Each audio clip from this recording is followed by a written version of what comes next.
Okie dokie.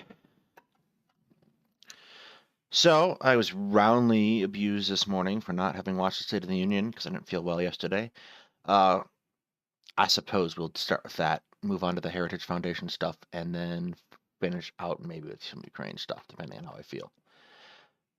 So, let's get going with that.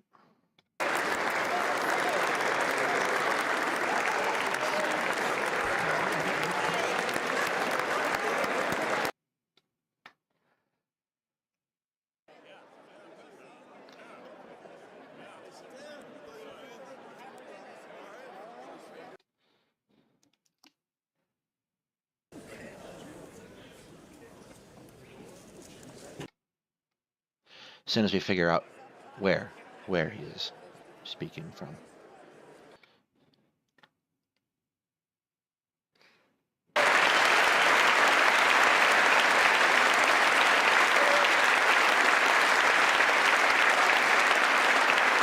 Together, along with our allies, we are right now enforcing powerful economic sanctions.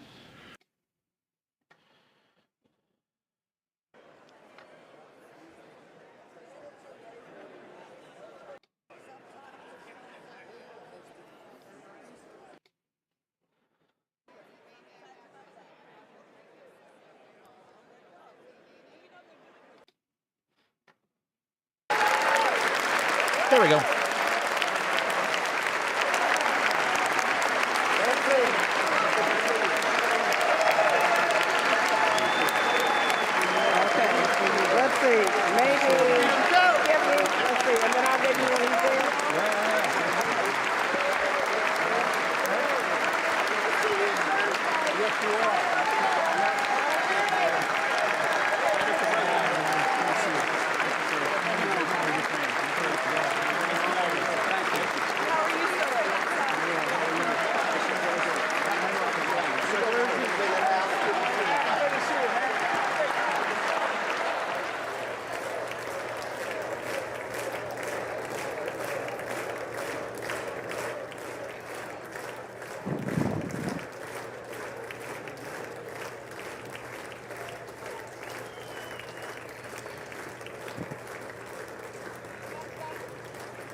Members of Congress, I have the high privilege and distinct honor of presenting to you the President of the United States.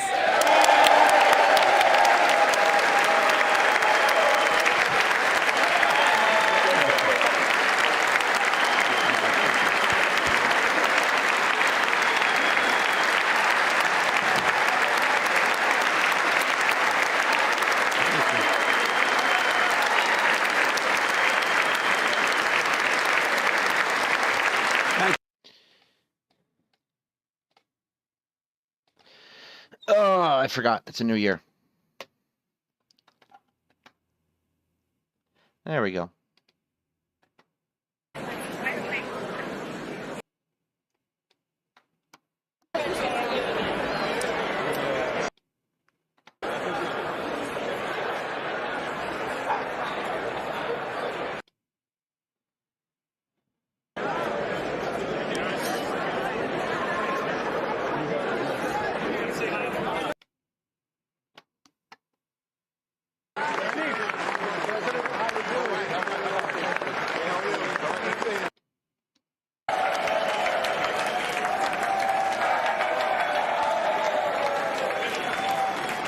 Fire the producer.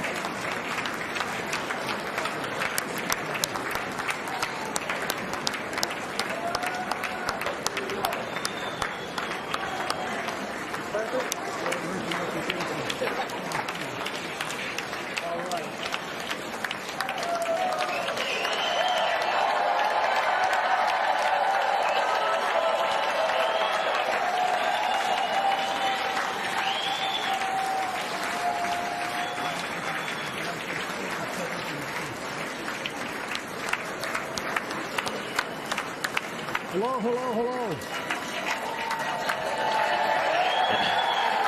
Thank you.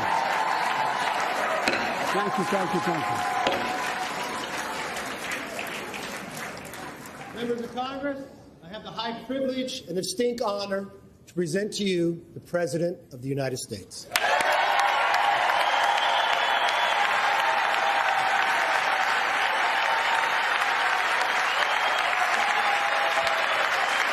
Mr. Speaker.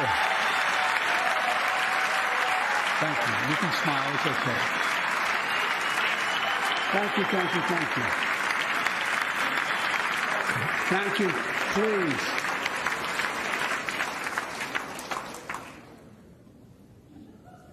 Mr. Speaker, Madam Vice President, our First Lady and Second Gentleman, good to see you guys up there. Members of Congress.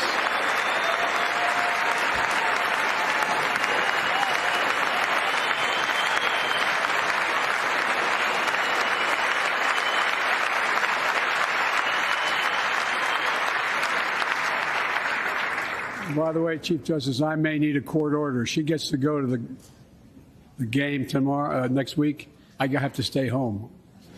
Got to work something out here. Members of the Cabinet, leaders of our military, Chief Justice, Associate Justice, and retired Justice of the Supreme Court, and to you, my fellow Americans.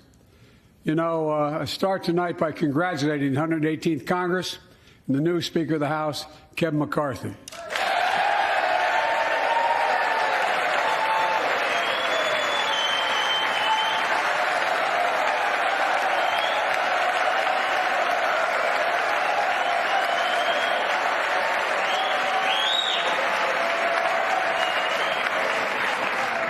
Speaker, I don't want to ruin your reputation, but I look forward to working with you. And I want to congratulate the new leader of the House Democrats, the first African-American minority leader in history, Hakeem Jeffries.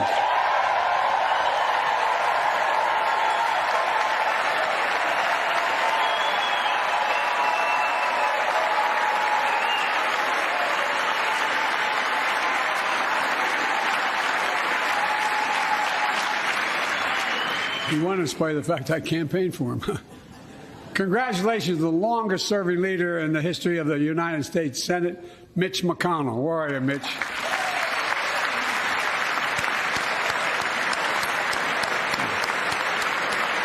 I could make a game out of just putting my picture over Kevin McCarthy's face, because he's a jerk. And congratulations to Chuck Schumer, another another term as Senate Minority Leader. I think you, only this time you have a slightly bigger majority, Mr. Leader. You're the majority leader. About that much bigger?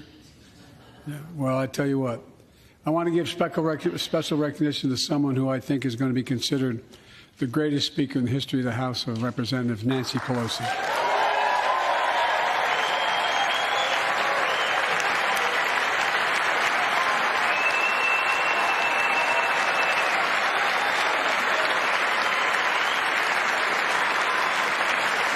Hey, Cal. Folks, the story of America is a story of progress and resilience, of always moving forward, of never, ever giving up. It's a story unique among all nations. We're the only country that has emerged from every crisis we've ever entered stronger than we got into it. Look, folks, that's what we're doing again. 2 years ago, the economy was reeling. I stand here tonight after we've created, with the help of many people in this room, 12 million new jobs. More jobs created in 2 years than any president's created in 4 years, because of you all, because of the American people. 2 years ago,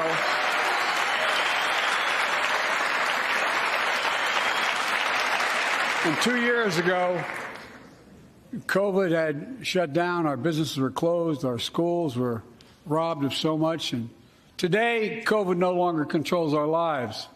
And 2 years ago, democracy faced its greatest threats in civil war, and today, though bruised, our democracy remains unbowed and unbroken.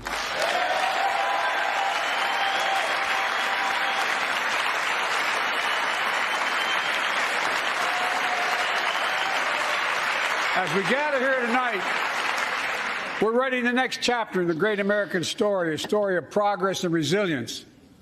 When world leaders ask me to define America, and they do, believe it or not, I can define it in one word, and I mean this: possibilities. We don't think anything is beyond our capacity. Everything is a possibility. You know, we're often told that Democrats and Republicans... So everything is a possibility. That means we'll be seeing climate change addressed? Maybe? Maybe? Can't work together. But over the past 2 years, we've proved the cynics and naysayers wrong. Yes, we disagreed plenty. And yes, there were times when Democrats went alone. But time and again, Democrats and Republicans came together to defend a stronger and safer Europe. It came together to pass once in a generation infrastructure law, building bridges connecting our nation and our people. We came together to pass the most significant law ever, helping victims exposed to toxic burn pits. And in fact,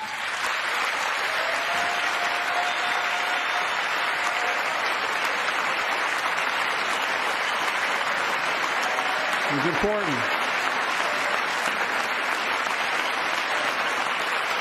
And in fact, I signed over 300 bipartisan pieces of legislation since becoming president, from reauthorizing the Violence Against Women Act, the Electoral Count Reform Act, the Respect for Marriage Act that protects the right to marry the person you love. And to my Republican friends, if we could work together the last Congress, there's no reason we can't work together and find consensus on important things in this Congress as well.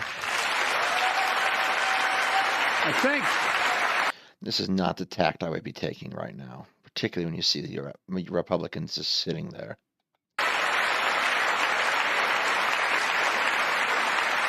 Folks,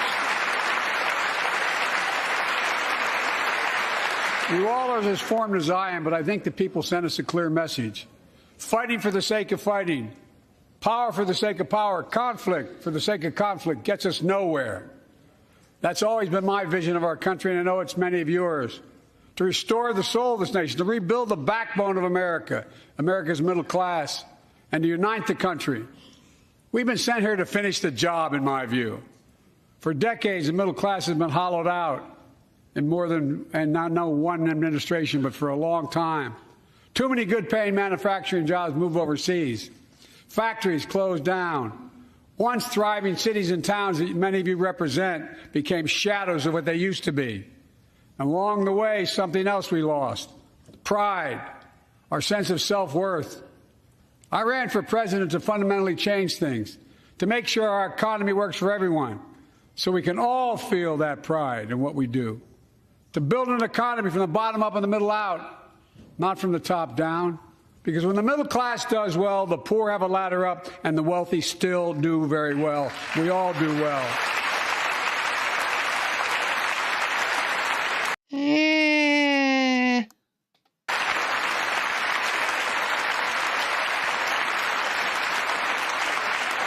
I know a lot of you always kid me for always quoting my dad, but my dad used to say, Joey, a job's about a lot more than a paycheck. He really would say this. It's about a lot more than a paycheck. It's about your dignity. It's about respect. It's about being able to look your kid in the eye and say, honey, it's going to be okay, and me. So does that mean we're going to be getting robust protections for unions and robust protections against union busting? Well, folks, so let's look at the results. We're not finished yet by any stretch of the imagination, but unemployment rate is at 3.4%, a 50-year low. A near record unemployment.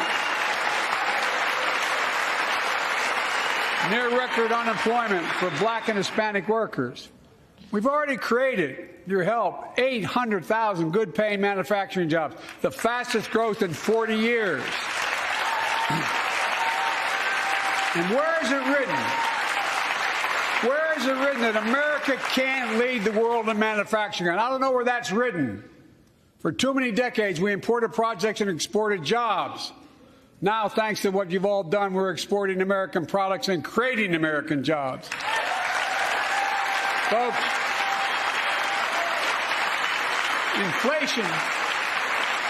Inflation has been a global problem because the pandemic disrupted our supply chains, and Putin's unfair and brutal war in Ukraine disrupted energy supplies as well as food supplies, blocking all that grain in Ukraine. But we're better positioned than any country on earth right now. But we have more to do. But here at home, inflation is coming down. Here at home, gas prices are down $1.50 from their peak. Food inflation is coming down, not fast enough, but coming down. Inflation has fallen every month for the last 6 months, while take-home pay has gone up. Additionally, over the last 2 years, a record 10 million Americans applied to start new businesses. 10 million. And by the way, every time someone starts a small business is an act of hope. And Madam Vice President, I want to thank you for leading that effort to ensure that small businesses have access to capital. Hey, Titan. And the historic laws we enacted that are going to just come into being. Standing here last year, I shared with you a story of American genius and possibilities. Semiconductors, small computer chips the size of a fingerprint that power everything, from cell phones to automobiles and so much more. These chips were invented in America. Let's get that straight. They were invented in America. We used to make 40% of the world's chips. In the last several decades, we lost our edge. We're down to only producing 10%. We all saw what happened during the pandemic when chip factories shut down overseas. Today's automobiles need 3,000 chips, each of those automobiles. But American automobiles couldn't make enough cars because there weren't enough chips. Car prices went up. People got laid off. So did everything from refrigerators to cell phones. We can never... Car prices going up probably wouldn't be such a huge issue if we had much more robust public transportation. It's a huge problem in America that we don't have good access to buses or trains in most towns and cities. And the walkability of American cities and suburbs especially is just terrible. Let that happen again. That's why we came together to pass the Bipartisan Chips and Science Act.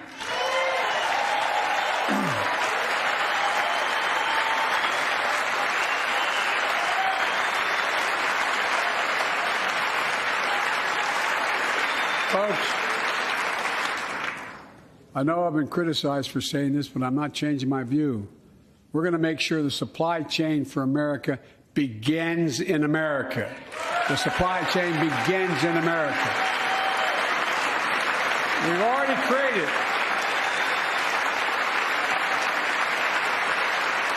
created 800,000 new manufacturing jobs without this law, before the law kicks in.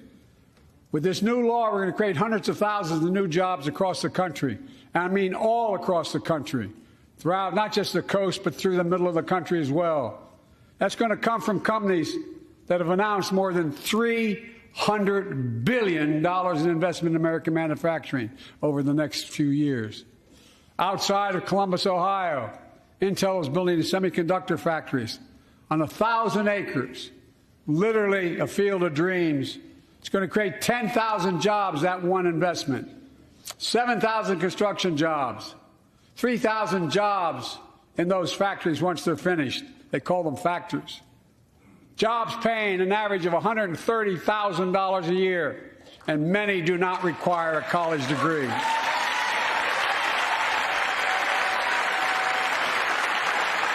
Jobs. Because we work together, these jobs where people don't have to leave home to search for opportunity. And it's just getting started. Think about the new homes, the small businesses, the medium-sized businesses. So much more that's going to be needed to support those 3,000 permanent jobs and the factories that are going to be built. Talk to mayors and governors, Democrats and Republicans, and they'll tell you what this means for their communities. We're seeing these field of dreams transform to the heartland. But to maintain the strongest economy in the world, we need the best infrastructure in the world. And folks, as you all know, We used to be #1 in the world in infrastructure. We've sunk to 13th in the world. The United States of America, 13th in the world in infrastructure, modern infrastructure. But now we're coming back because we came together and passed a bipartisan infrastructure law, the largest investment in infrastructure since President Eisenhower's interstate highway system.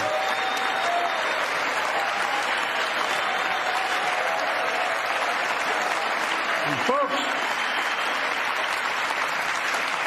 already we've funded over 20,000 projects, including major airports from Boston to Atlanta to Portland. Projects that are going to put thousands of people to work rebuilding our highways, our bridges, our railroads, our tunnels, ports, airports, clean water, high-speed internet, all across America. Urban, rural, tribal. And folks, we're just getting started. We're just getting started. Unfortunately, so is this speech. The problem with infrastructure is it's something that should have been being done all along. Like, you had 4 years of Trump promising that Infrastructure Week was just around the corner, and even before that, it is something that we let go. The companies that should really be paying for it aren't.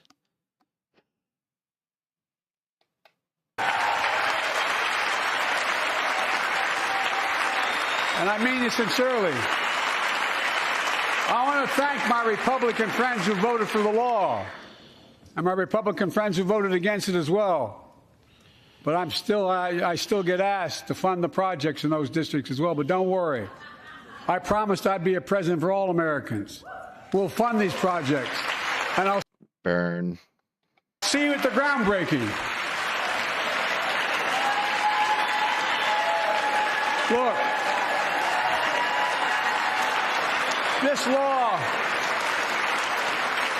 law will further unite all of America.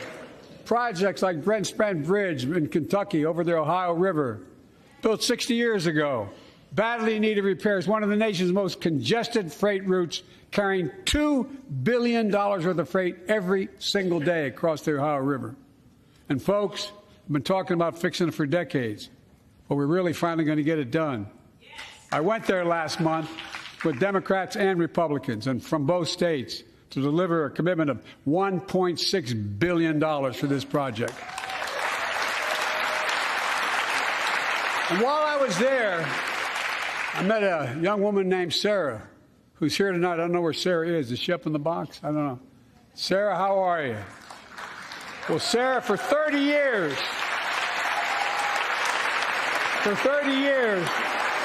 I learned, she told me she'd been a proud member of the Iron Workers Local 44, known as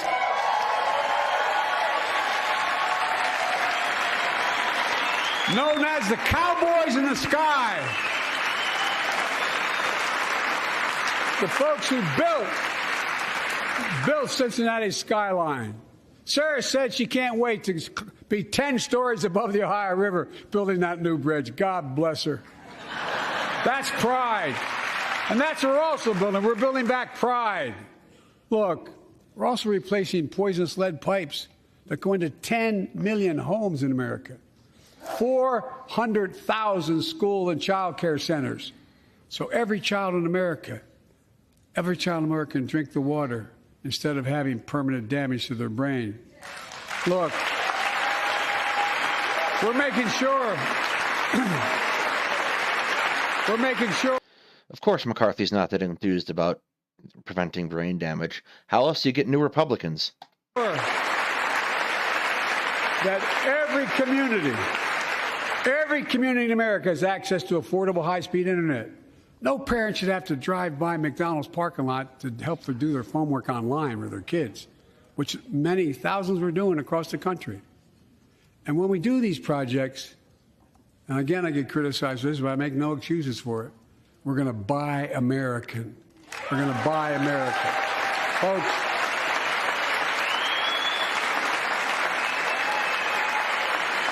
and it's totally consistent with international trade rules. Buy America has been the law since 1933, but for too long, past administrations, Democrat and Republican, have fought to get around it. Not anymore. Tonight, I'm announcing new standards that require all construction materials using federal infrastructure projects to be made in America. Made in America. I mean it. Lumber, glass, drywall, fiber optic cable. And on my watch, American roads, bridges, and American highways are going to be made with American products as well. Folks, my economic plan is about investing in places and people that have been forgotten. So many of you listening to me tonight, I know you feel it. So many of you felt like you've just simply been forgotten. Amid the economic upheaval of the past 4 decades, too many people have been left behind and treated like they're invisible. Maybe that's you watching from home. Remember the jobs that went away. You remember them, don't you? The folks at home remember them. You wonder whether the path even exists anymore for your children to get ahead without having to move away. Well, that's why I get that. That's why we're building an economy where no one's left behind. Jobs are coming back. Pride is coming back. Because choices we made in the last several years. You know, this is, in my view, a blue-collar blueprint to rebuild America and make a real difference in your lives at home. For example, too many of you lay in bed at night like my dad did, staring at the ceiling, wondering what in God's name happens if your spouse gets cancer or your child gets deadly ill. Or something. Yeah, what does happen? You go bankrupt. That's what happens. Happens to you. What are you going to get money to pay for those medical bills? Or are you going to have to sell the house or try to get a second mortgage on it? I get it. I get it. With the Inflation Reduction Act that I signed into law, we're taking on powerful interests to bring health care costs down so you can sleep better at night. You know what will bring healthcare costs down? Healthcare costs come down when you have a negotiation system like Medicare or NHS has. Healthcare costs come down when insurance companies aren't inflating costs. Healthcare costs will come down when we get rid of for-profit insurance. It's a obscenity that it exists in any country, anywhere. An absolute obscenity. With more security. You know, we pay more for prescription drugs than any nation in the world. Let me say it again. We pay more for prescription drugs than any major nation on earth. For example, 1 in 10 Americans has diabetes. Many of you in this chamber do, and in the audience. But every day, millions need insulin to control their diabetes so they can literally stay alive. Insulin's been around for over 100 years. The guy who invented it didn't even patent it because he wanted it to be available for everyone. It cost the drug companies roughly $10 a vial to make that insulin. Packaging and all, you may get up to $13. But Big Pharma has been unfairly charging people hundreds of dollars, $400 to $500 a month, making record profits. Not anymore. Not anymore.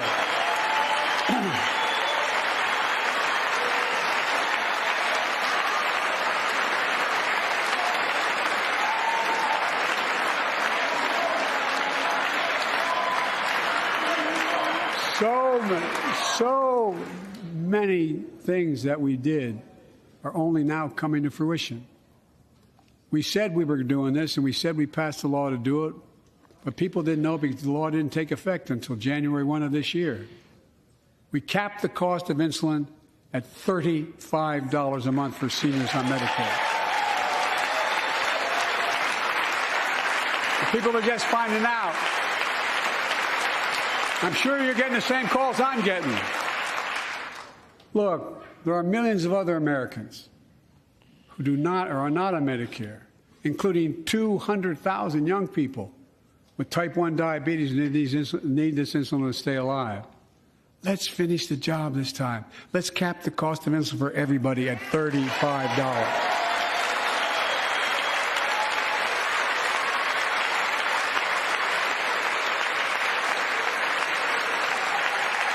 Folks, the big pharma is still going to do very well, I promise you all. I promise you they're going to do very well. This law also caps and won't even go into effect until 2025. Costs, out-of-pocket drug costs for seniors on Medicare at a maximum of $2,000 a year. You don't have to pay more than $2,000 a year, no matter how much your drug costs are. Because you know why? You all know it. Many of you, like many in my family, have cancer. You know the drugs can range from $10,000, $11,000, $14,000, $15,000 for the cancer drugs. If drug prices rise faster than inflation, drug companies are going to have to pay Medicare back the difference. We're finally giving Medicare the power to negotiate drug prices. Bringing down prescription drug costs doesn't just save seniors money. It cuts the federal deficit by billions of dollars, by hundreds of billions of dollars. Because these prescription drugs are drugs purchased by Medicare to keep their commitment to the seniors. Well, guess what? Instead of paying $400 or $500 a month, you're paying $15. That's a lot of savings for the federal government. And by the way, why wouldn't we want that? Yeah, Medicare prices did not go up this year, surprisingly, with the disability cost of living increase. Like the price is, I think, almost the same. I'd have to look that you pay monthly for your premium for Medicare, which is really surprising. So the cost of living increase usually gets eaten by Medicare increases. So that's actually really good for people on disability and Social Security, even though those are not sufficient in most circumstances for individuals to live on. Now, some members here are threatening, and I know it's not an official party position, so I'm going to exaggerate, but threatening to repeal the Inflation Reduction Act. As my coach, that's okay, that's fair. As my football coach used to say, lots of luck in your senior year. Make no mistake, if you try anything to raise the cost of prescription drugs, I will veto it. Look, I'm pleased to say Ted Cruz has the least likable face in all of politics, all of the planet of politics. The more Americans have health insurance now than ever in history. A record 16 million people are enrolled in the Affordable Care Act. And thanks to the law I signed last year, saving millions are saving $800 a year on their premiums. And by the way, that law was written and the benefit expires in 2025. So my plea to some of you, at least in this audience, let's finish the job and make these savings permanent. Expand coverage of Medicaid.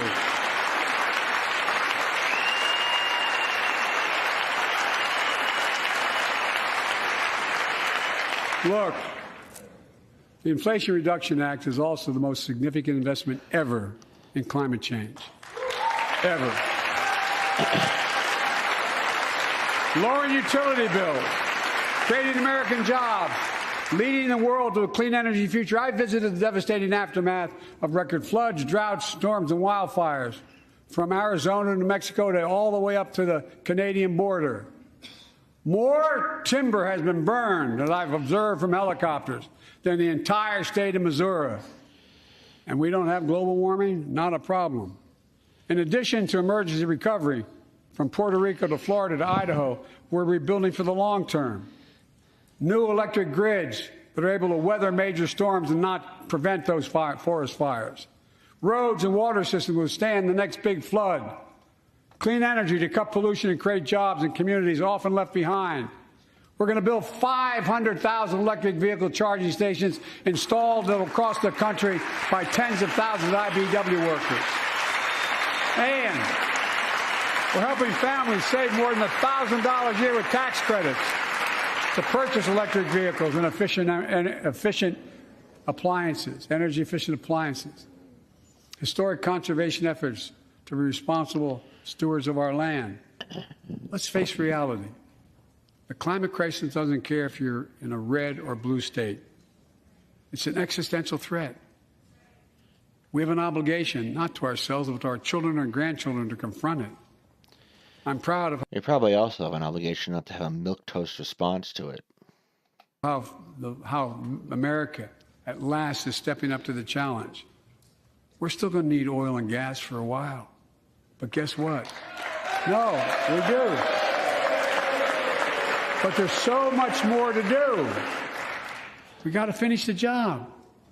And we pay for these investments in our future by finally making the wealthiest and biggest corporations begin to pay their fair share. Just begin.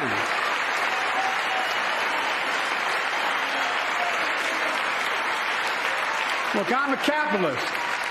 I'm a capitalist, but pay your fair share.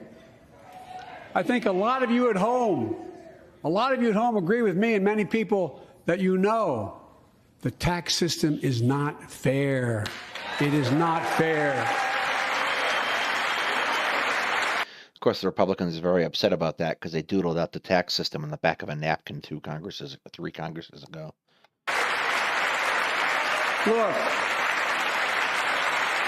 the idea that in 2020, 55 of the largest corporations in America, the Fortune 500, made $40 billion in profits and paid zero in federal taxes? Zero? Folks, it's simply not fair. But now, because of the law I signed, billion-dollar companies have to pay a minimum of 15%. God love them. 15%. That's less than a nurse pays. Yeah. The trouble is that the climate problem is at least told to me to be a all or nothing situation. You either go all out towards rectifying the potential problems, or you might as well just not.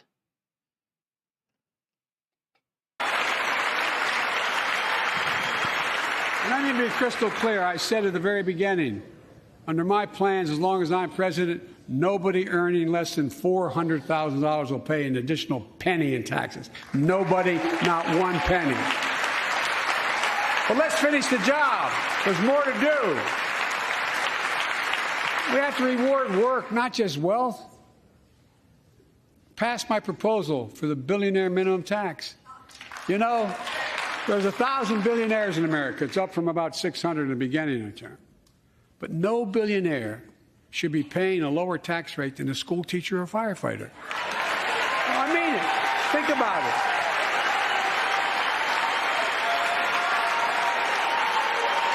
I mean, look.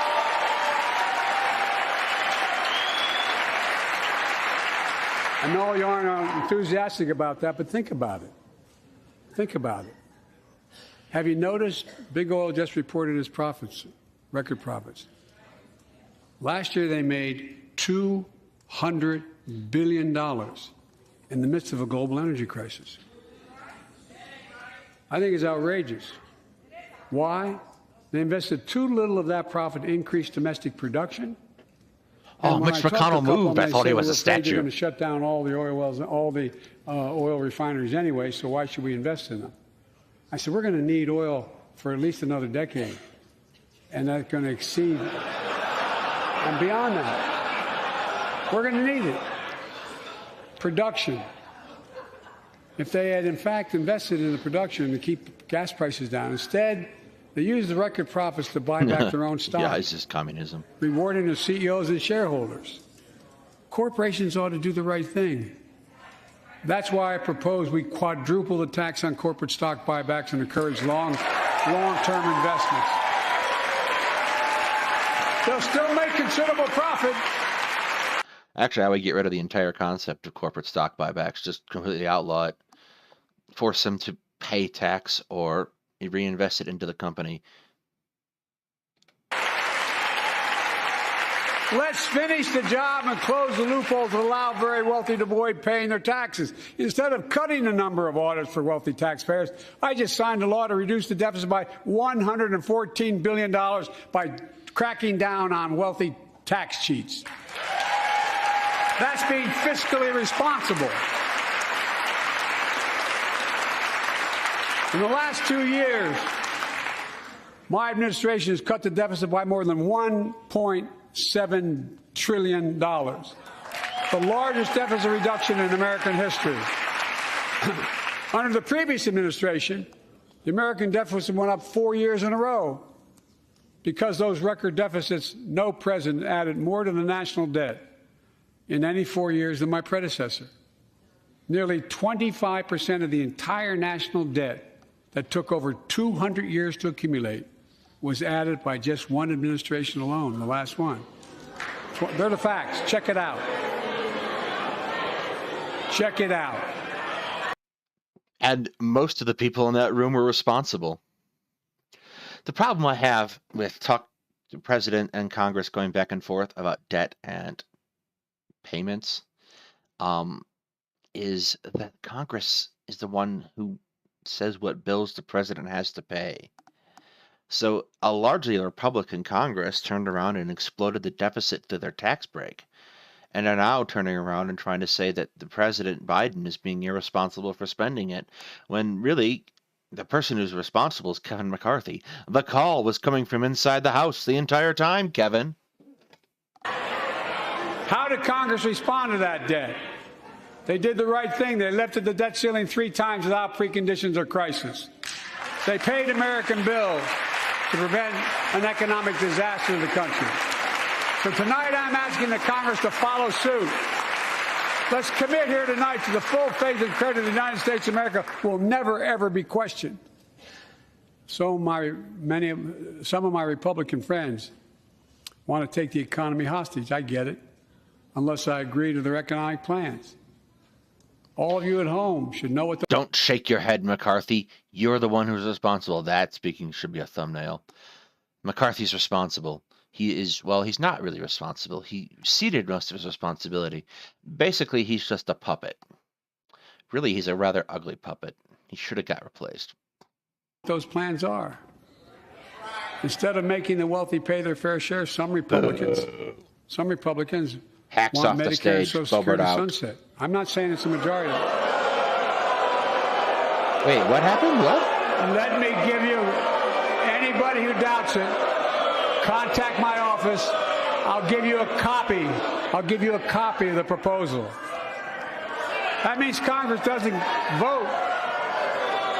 Well, I'm glad to see you. No, I tell you, I enjoy... See, the problem is I couldn't be in Congress and have to put up with someone like Marjorie Taylor Greene in there. Like, there was mechanisms for doing this back in the 1800s.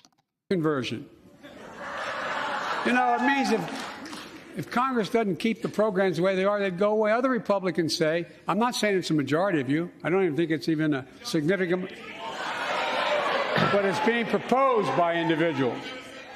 I'm not politely not naming them, but it's being proposed by some of you. Look, folks, the idea is...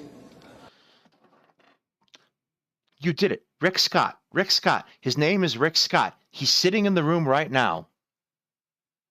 That we're not going to be moved into being threatened to default on the debt if we don't respond. Folks. What are they doing sitting there looking all outraged? These are your crazy people, Republicans. You have a bunch of lunatics that you have elected to office. So don't look upset when someone calls you a lunatic. Because you haven't gotten rid of them in your ranks. They're there. They are there. Any try to claim to the contrary is lying.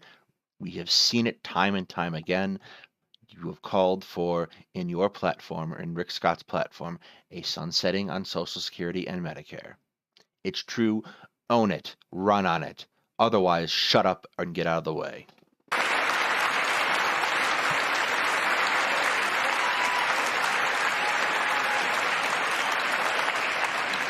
So, folks, as we all apparently agree, Social Security and Medicare is off the books now, right? They're not to be sponsored. All right.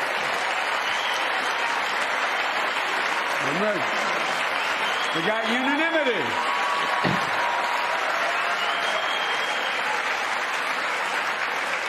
Social Security and Medicare are a lifeline for millions of seniors. Americans have to pay into them from the very first paycheck they started.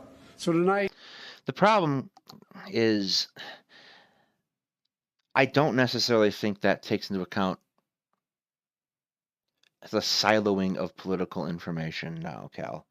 So it's a lot more effective because the Republicans can just turn around and take their own messaging back to their own party and their own hidey hole and not care about the naming and shaming. It's also not in Biden's character, really. He's not, the Kevin Spacey in House of Cards type bit. However, this entire thing, this kind of sleight of hand he was doing, I think worked really well. I'm not sure, I would be fascinated to see if that was what was written into the speech or if that was just Biden playing off of his natural cadence and speaking style to do so. And it might have been both. Like a speechwriter usually gets to know who they're writing for. So that, though, was a very effective little bit of rhetorical sleight of hand, I think. It, at the very least, is going to have people talking. Let's all agree, and we apparently are. Let's stand up for seniors.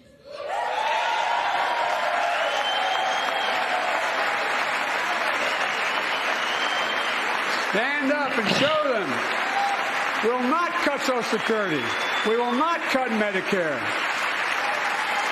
Those benefits belong to the American people. They earned it. And if anyone tries to cut Social Security, which apparently no one's going to do,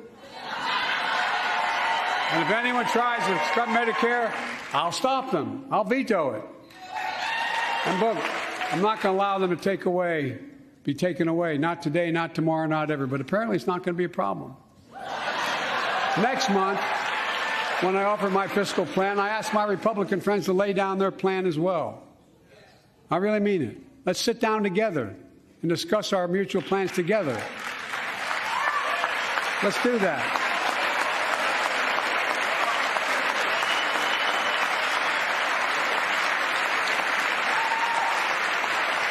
It would really help if every time that Kevin McCarthy smiled, he didn't look like someone was, personally poisoning pigeons in the park or something. I can tell you,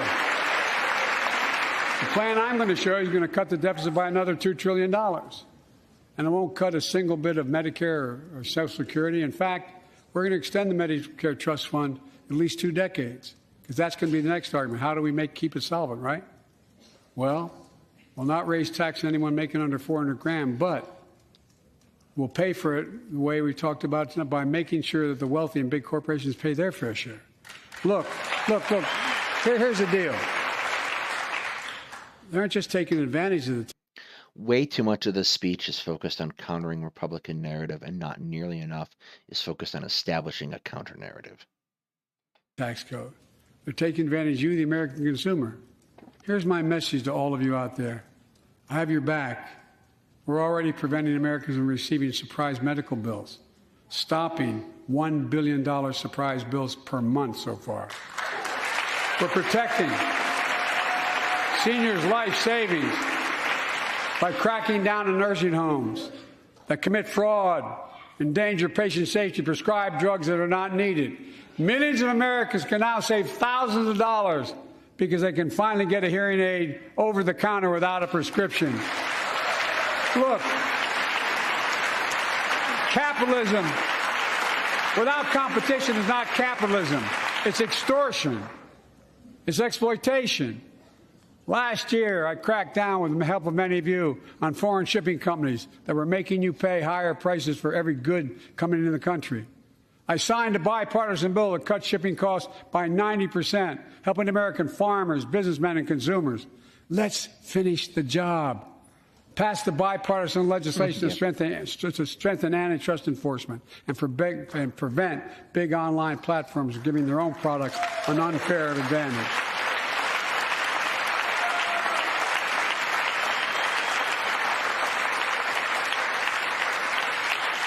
My administration is also taking on junk fees, those hidden surcharges too many companies use to make you pay more. For example, we're making airlines show you the full ticket price up front, refund your money if your flight is canceled or delayed. We've reduced exorbitant bank overdrafts by saving consumers more than $1 billion a year.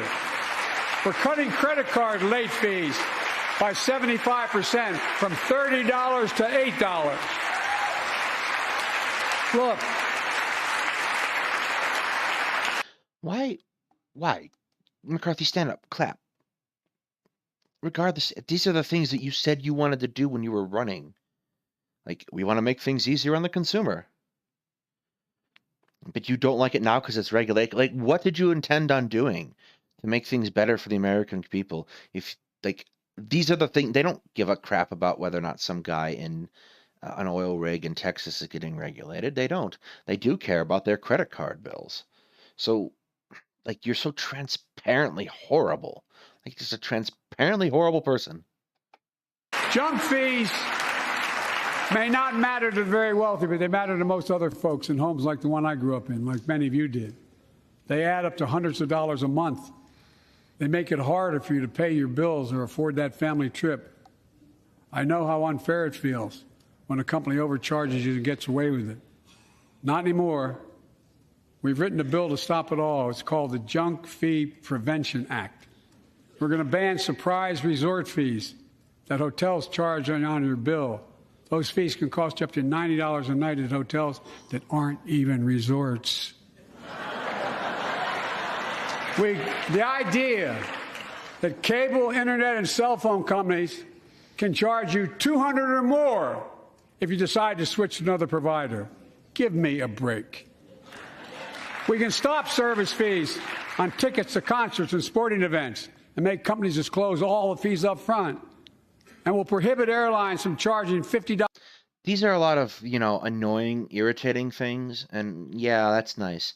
But, like, what they need to start doing is, like, returning banking to the post office so that people have an easy access to cheap banking products.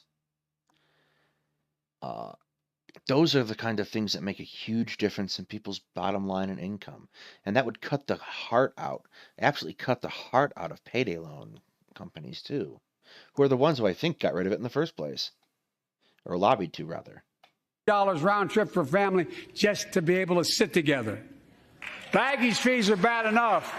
Airlines can't treat your child like a piece of baggage.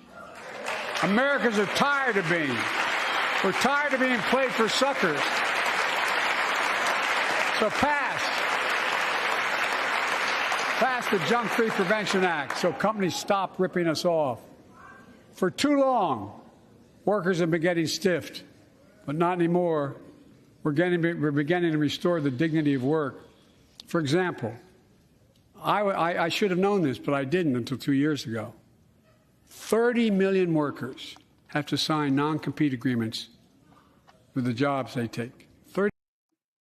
Which is problematic because capitalism should rest on an underlying assumption that both labor and capital are free to sell their products to one another.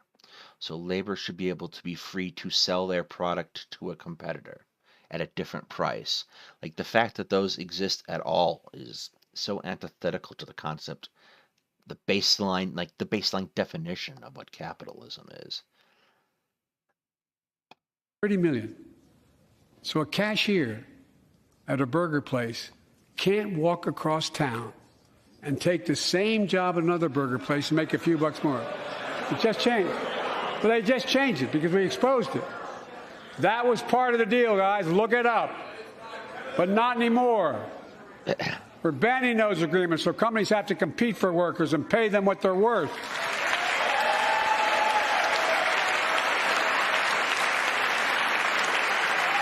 And I must tell you,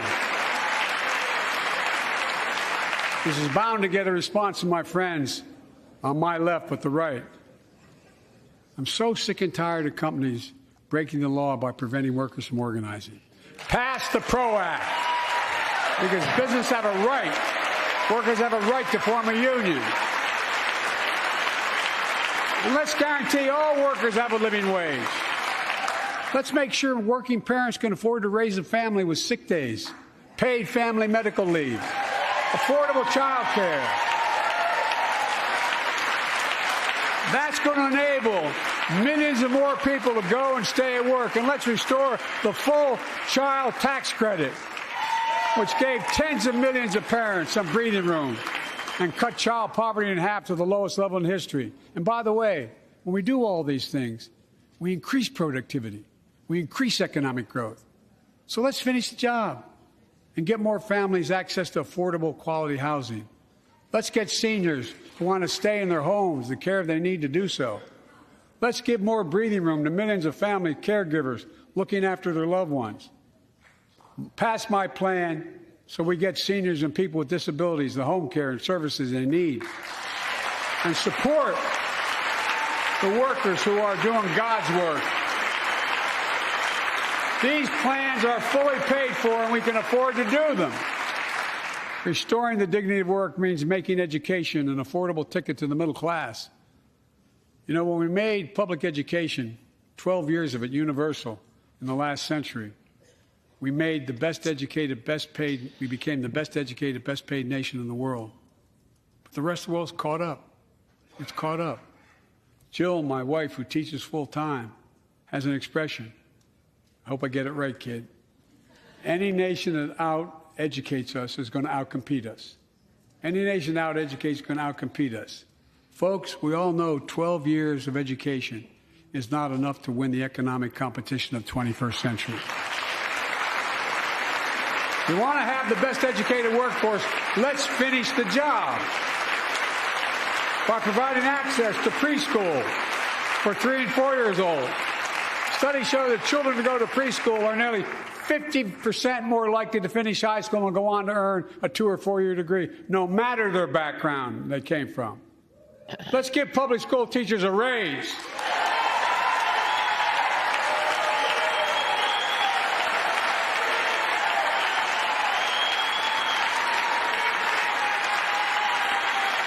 We're making progress by reducing student debt, increasing Pell Grants for working and middle-class families.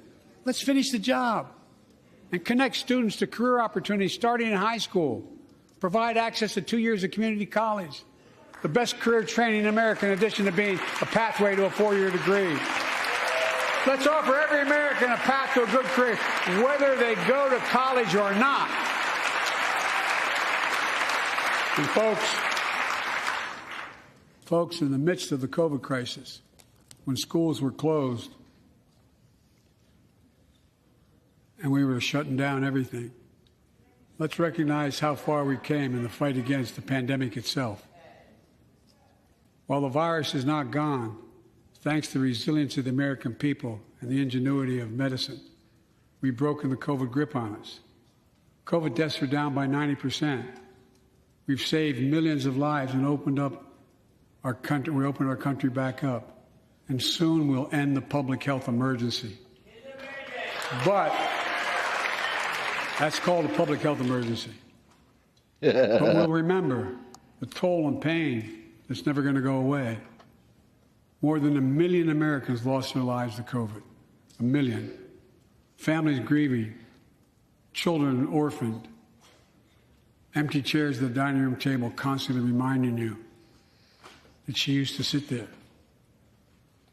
Remembering them, we remain vigilant.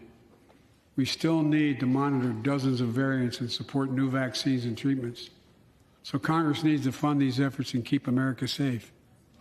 And as we emerge from this crisis stronger, we're also got to double down on prosecuting criminals who stole relief money meant to keep workers and small businesses afloat.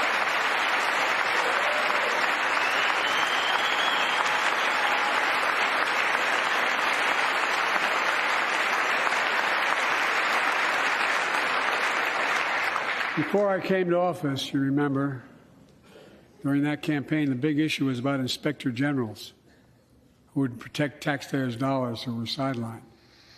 They were fired. Many people said we don't need them. And fraud became rampant. Last year, I told you the watchdogs are back. Since then, we've recovered billions of taxpayers' dollars. Now let's triple the anti-fraud strike force going after these criminals, double the statute of limitations on these crimes, and crack down on identity fraud by criminal syndicates stealing billions of dollars from the American people. And the data shows that for every dollar we put into fighting fraud, the taxpayers get back at least 10 times as much. It matters. It matters. Look, COVID left its scars, like the spike in violent crime in 2020. I'm not entirely certain how the two relate. The first year of the pandemic, we have an obligation to make sure all people are safe. Public safety depends on public trust, as all of us know. But too often that trust is violated. Joining us tonight are the parents of Tyree Nichols. Welcome.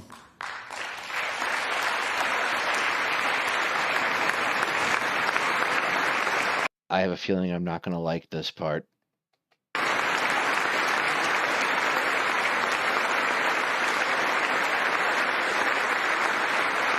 had to bury Tyree last week.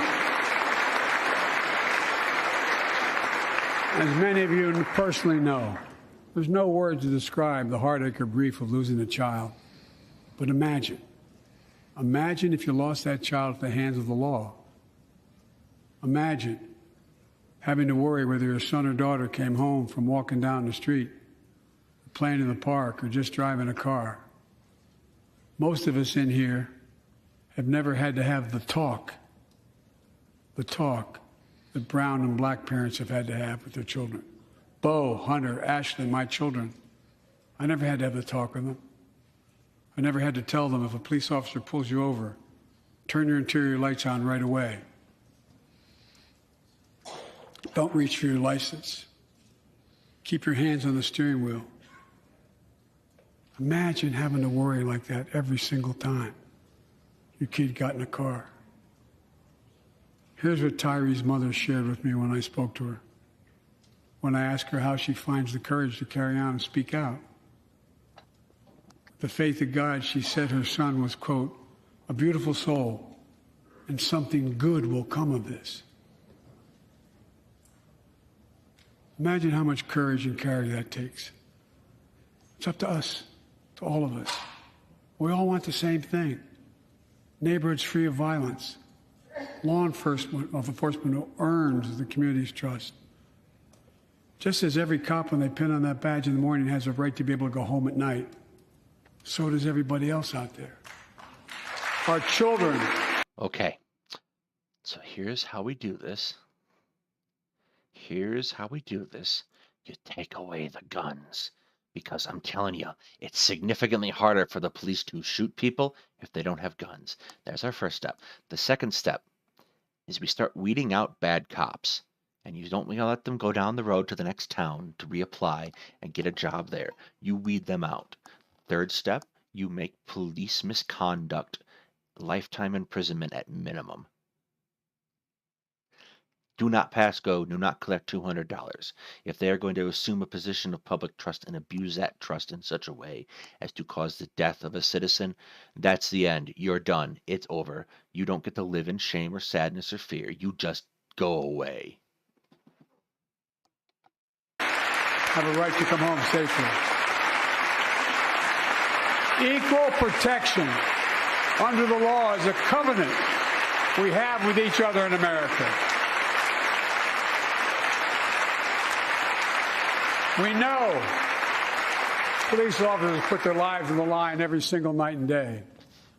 And we know we ask them in many cases to do too much to be counselors. But it's not. It's not a common thing in other countries. More to the point, they don't have armed police. They have dramatically fewer deaths in custody, dramatically fewer deaths as a result of police action. You had a period of time not too long ago where the only on-the-duty gunfire deaths that were caused for the NYPD were other NYPD cops shooting at them. Like, these are not people who you should probably be trusting with weapons in the first place. social workers, psychologists responding to drug overdoses, mental health crises, and so much more. In one sense, we ask much too much of them. I know most. That's not a question of asking too much of police. It's a question of what you have criminalized and what you have taught people to be afraid of. So they don't have access, for example, to an alternative service other than 911 for mental health. And 911 can dispatch firefighters, paramedics, or police officers. And we're not sending the right people out to do the right kind of jobs. We're not providing the right kind of resources to do those things. The police don't need more resources. They need significantly more guardrails. Most cops and their families are good, decent, honorable people, the vast majority. But they risk.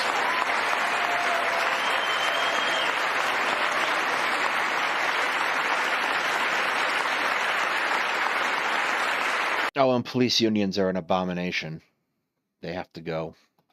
And they risk their lives every time they put that shield on. But what happened to Tyree in Memphis happens too often. We have to do better. Give law enforcement the real training they need. Hold them to higher standards. Help them succeed in keeping us safe. We also need more first responders and professionals to address the growing mental health, substance abuse challenges. More resources to reduce violent crime and gun crime. More community intervention programs. More investment in housing, education, and job training. All this can help prevent violence in the first place. When police officers or police departments violate the public trust, they must be held accountable. With the support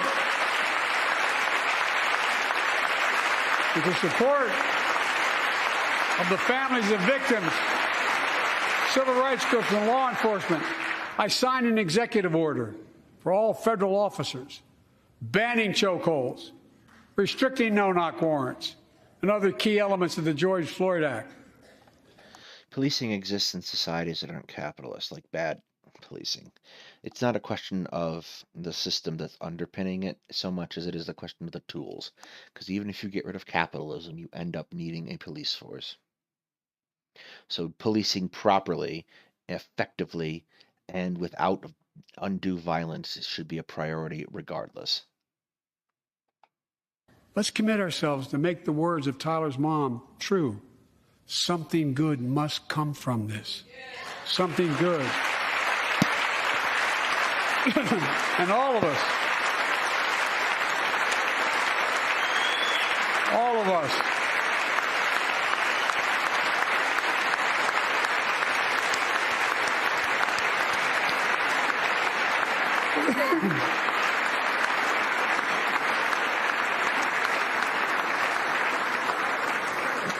folks, it's difficult, but it's simple.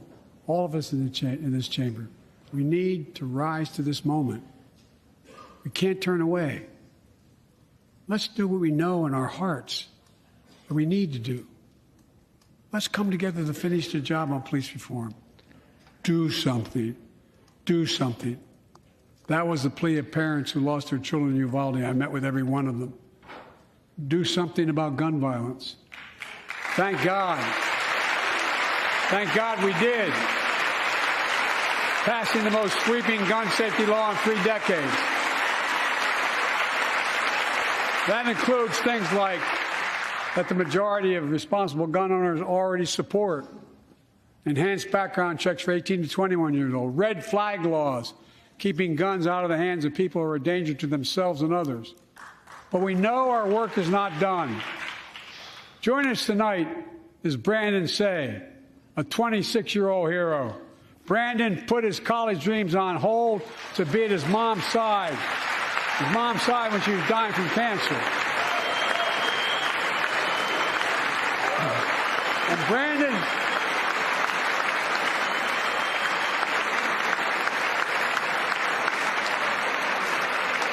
now works at the dance studio started by his grandparents. And 2 weeks ago, during the Lunar New Year celebrations, he heard the studio door close, and he saw a man standing there pointing a semi-automatic pistol at him. He thought he was going to die. but he thought about the people inside. And in that instant, he found the courage to act and wrestled a semi-automatic pistol away from the gunman who had already killed 11 people in another dance studio. 11. He saved lives. It's time we do the same. Ban assault weapons now. Ban them now. Once and for all.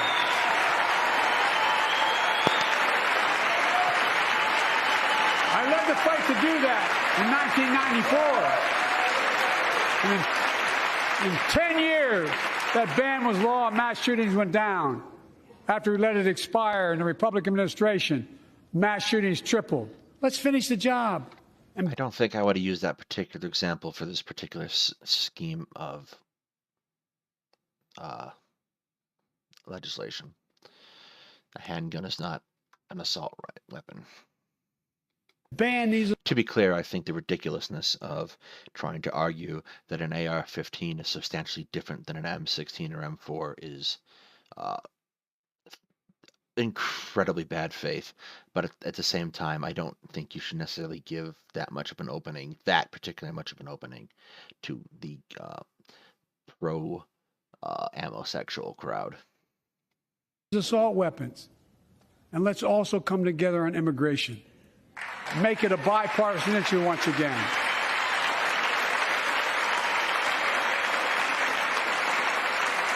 We now have a record number of personnel working to secure the border, arresting 8,000 human smugglers, seizing over 23,000 pounds of fentanyl in just the last several months.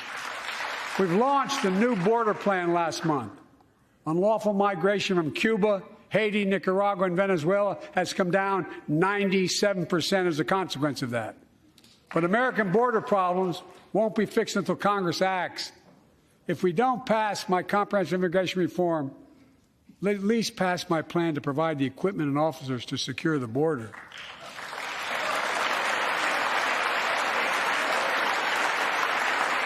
And a pathway to citizenship for dreamers, those on temporary status, farm workers, essential workers. Here in the People's House, it's our duty to protect all the people's rights and freedoms. Congress must restore the right and the...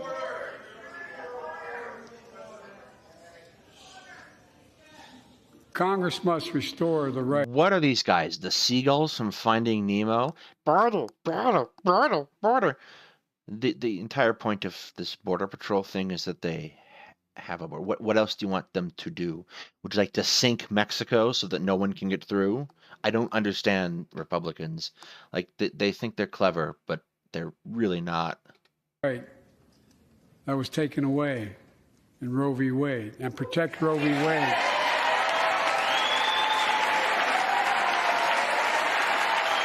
Give every woman a consular right. The Vice President and I are doing everything to protect access to reproductive health care and safeguard patient safety. But already more than a dozen states are enforcing extreme abortion bans. Make no mistake about it. If Congress passes a national ban, I will veto it. But let's also pass the Bipartisan Equality Act to ensure LGBTQ Americans, especially transgender young people, can live with safety and dignity. Our strength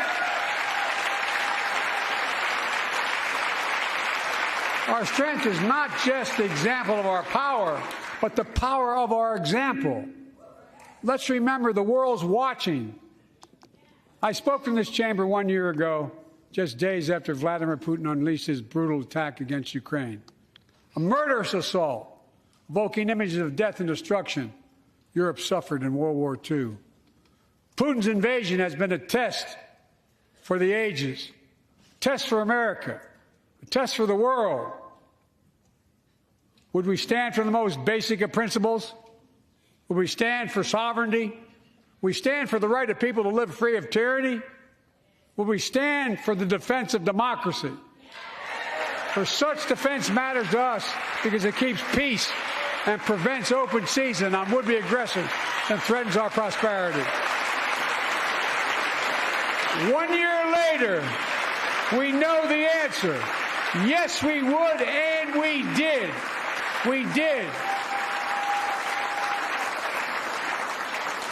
And together, we did what America always does at our best. We led. We united NATO. We built a global coalition. We stood against Putin's aggression.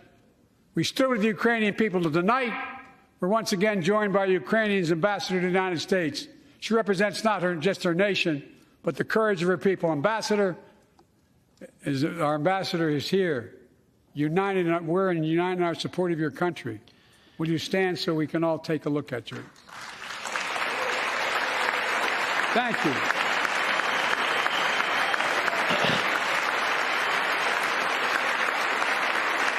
Because we're going to stand with you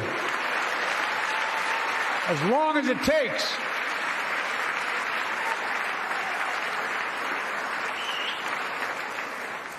Our nation's working for more freedom, more dignity, more peace, not just in Europe, but everywhere. Before I came to office, the story was about how the People's Republic of China was increasing its power and America was failing in the world. Not anymore. We made clear, and I made clear in my personal conversations, which have been many, with President Xi, that we seek competition, not conflict. But I will make no apologies that we're investing to make America stronger, investing in American innovation and industries that will define the future that China intends to be dominating, investing in our alliances and working with our allies to protect advanced technologies. Did McCarthy just shush Marjorie Taylor Greene? He just shushed her. Like, you should have probably worked that out ahead of time, man. Behave or you lose your committee assignments. It's like your only leverage left. So they will not be used against us. Modernizing our military to safeguard stability and deter aggression. Today, we're in the strongest position in decades to compete with China or anyone else in the world. Anyone else in the world. And I'm committed.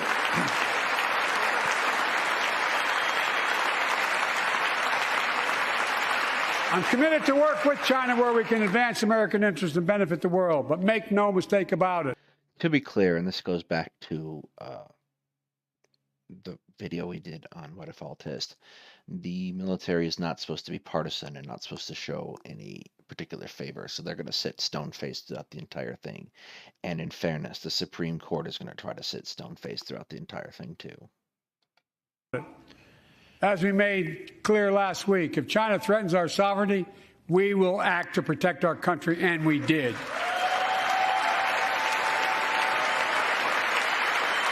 Look, let's be clear. Winning the competition should unite all of us. We face serious challenges across the world. But in the past 2 years, democracies have become stronger, not weaker. Autocracy has grown weaker, not stronger. Name me a world leader who changed places with Xi Jinping. Name me one. Name me one. America's rallying the world to meet those challenges, from climate to global health, to food insecurity, to terrorism, to territorial aggression. Allies are stepping up, spending more and doing more. Look, the bridges we're forming between partners in the Pacific and those in the Atlantic, and those who bet against America are learning how wrong they are. It's never, ever been a good bet to bet against America. Never. No, in fairness, from 2016 or from 2017 to the and beginning of 2021, I would have bet against America rather a lot, because China, North Korea, pretty much anybody who wanted our lunch got to take it when Trump was president.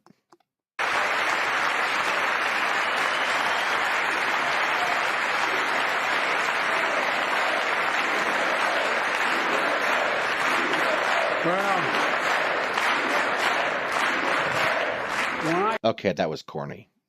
When I came to office, most assured that bipartisanship assumed was impossible, but never believed it. That's why a year ago I offered a unity agenda to the nation as I stood here. We made real progress together. We passed a law making it easy for doctors to prescribe effective treatments for opioid addiction. We passed the gun safety law, making historic investments in mental health. We launched the ARPA-H drive for breakthrough in the fights against cancer, Alzheimer's, and diabetes, and so much more. We passed the Heath Robinson PACT Act, named after the late Iraq War veteran whose story about exposure to toxic burn kits I shared here last year.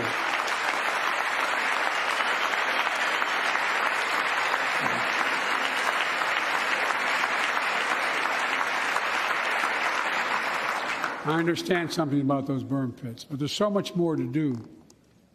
We can do it together. Joining us tonight is a father named Doug from Newton, New Hampshire.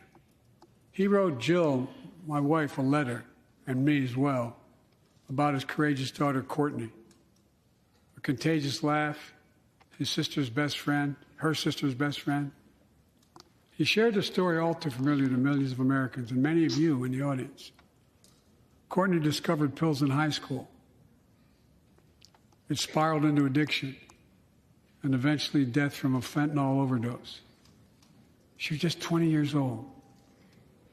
Describing the last 8 years without her, Doug said, "There's no worse pain." Yet their family has turned pain to purpose, working to end the stigma and change laws. He told us he wants to start a journey toward American recovery. Doug, we're with you. Fentanyl is killing more than 70,000 Americans a year.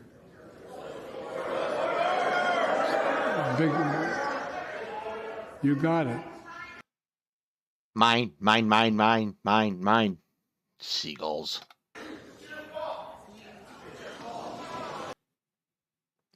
Oh, they've learned new words.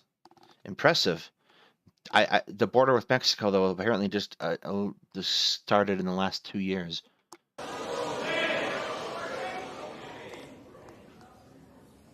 So let's launch a major surge to stop fentanyl production and the sale and trafficking with more drug detection machines, inspection cargo, stop pills and powder at the border. Working with couriers like FedEx to inspect more packages for drugs. Strong penalties to crack down on fentanyl trafficking. Second, let's do more on mental health, especially for our children. When millions of young people are struggling with bullying, violence, trauma, we give them greater access to mental health care at their schools. We must finally hold social media companies accountable for experimenting they're doing running children for profit. It's time to pass bipartisan legislation to stop big tech from collecting personal data on our kids and teenagers online. Ban targeted advertising to children and impose stricter limits on the personal data that companies collect on all of us. Third, let's do more to keep this nation's one truly sacred obligation to equip those we send into harm's way and care for them and their families when they come home. Job training, job placement for veterans and their spouses as they come to return to civilian life. Helping veterans afford the rent, because no one should be homeless in America, especially someone who served the country.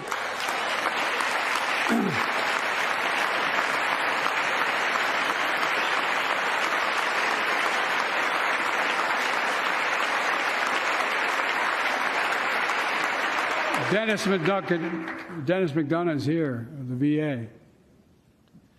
We had a first real discussion when I asked him to take the job. I'm glad he did. We were losing up to 25 veterans a day on suicide. Now we're losing 17 a day to the silent scourge of suicide. 17 veterans a day are committing suicide. More than all the people being killed in the wars. Folks, VA is doing everything it can, including expanding mental health screening, proven programs that recruits veterans to help other veterans understand what they're going through, get them the help they need. We got to do more. And fourth, last year, Jill and I reignited the cancer moonshot that I was able to start with President Obama asked me to lead our administration on this issue. Our goal is to cut the cancer death rates at least by 50% in the next 25 years. Turn more cancers from death sentences to treatable diseases. Provide more support for patients and their families. It's personal to so many of us in this audience. Joining us are Morris and Candice, an Irishman and the daughter of immigrants from Panama. They met and fell in love in New York City and got married in the same chapel Jill and I got married in New York City. Kindred spirits. He wrote us a letter about his little daughter, Ava, and I saw her just before I came over. She was just a year old when she was diagnosed with rare kidney disease, cancer. After 26 blood transfusions, 11 rounds of radiation, 8 rounds of chemo, 1 kidney removed, giving a 5% survival rate. He wrote how in the darkest moments he thought, if she goes, I can't stay. Many of you have been through that as well. Jill and I understand that like so many of you. And he read Jill's book describing our family's cancer journey and how we tried to steal moments of joy where we could with Bo. For them, that glimmer of joy was the half smile of their baby girl. It meant everything to them. They never gave up hope. Little Ava never gave up hope. She turns 4 next month. They just found out Ava's beating the odds, is on her way to being cured of cancer. And she's watching from the White House tonight and she's not asleep already. For the lives we can save,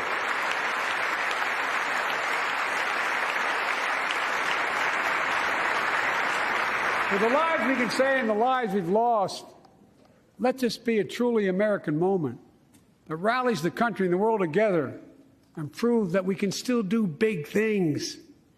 20 years ago, under the leadership of President Bush and countless advocates and champions, he undertook a bipartisan effort through PEPFAR to transform the global fight against HIV/AIDS. It's been a huge success. He thought big. He thought large. He moved. I believe we can do the same thing with cancer.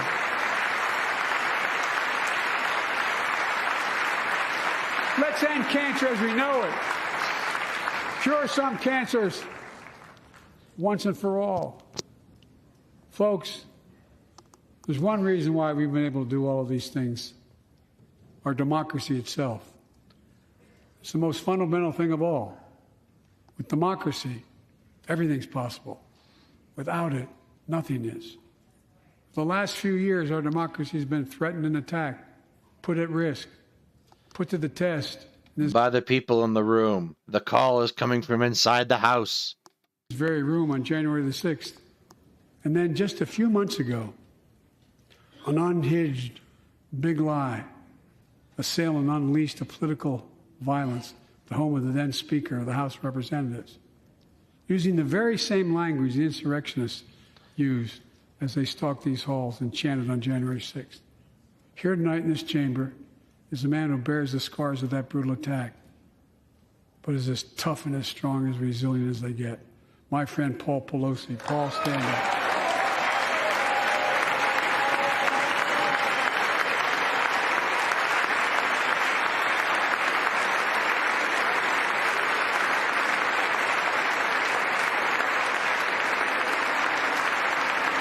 But such a heinous act should have never happened. We must all speak out. There's no place for political violence in America. We have to protect the right to vote, not suppress the fundamental right. Honor the results of our elections, not subvert the will of the people. We have to uphold the rule of law and restore trust in our institutions of democracy. And we must give hate and extremism in any form no safe harbor.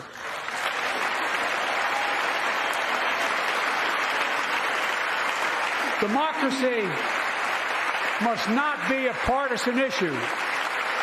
It's an American issue. Every generation of Americans has faced a moment where they have been called to protect our democracy, defend it, stand up for it. And this is our moment.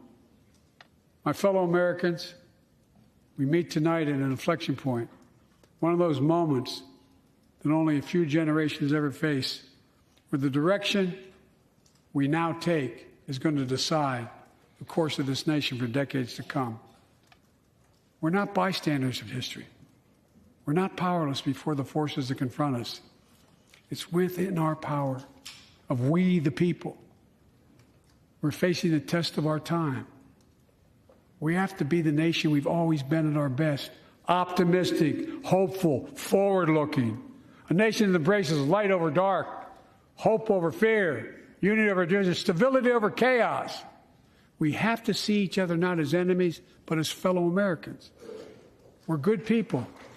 The only nation in the world built on an idea. Some of us are good people. Some of us are not. He's sitting behind you. The call is coming from inside the house. The only one.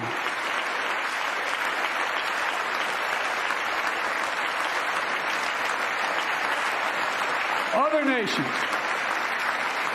are defined by geography, ethnicity. But we're the only nation based on an idea that all of us, every one of us, is created equal in the image of God. It's like Kevin McCarthy every once in a while has to remember he has to move in order to be seen as alive. A nation that stands as a beacon of the world. A nation in a new age of possibilities. So I've come to fulfill my constitutional obligation to report in the State of the Union. And here's my report.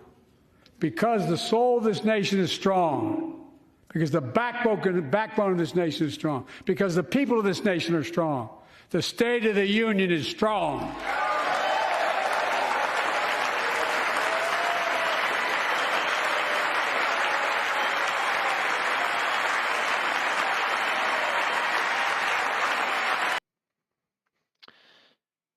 All right. I'm not going to go through the Republican response because it's just going to be nuh-uh, and that's not particularly useful.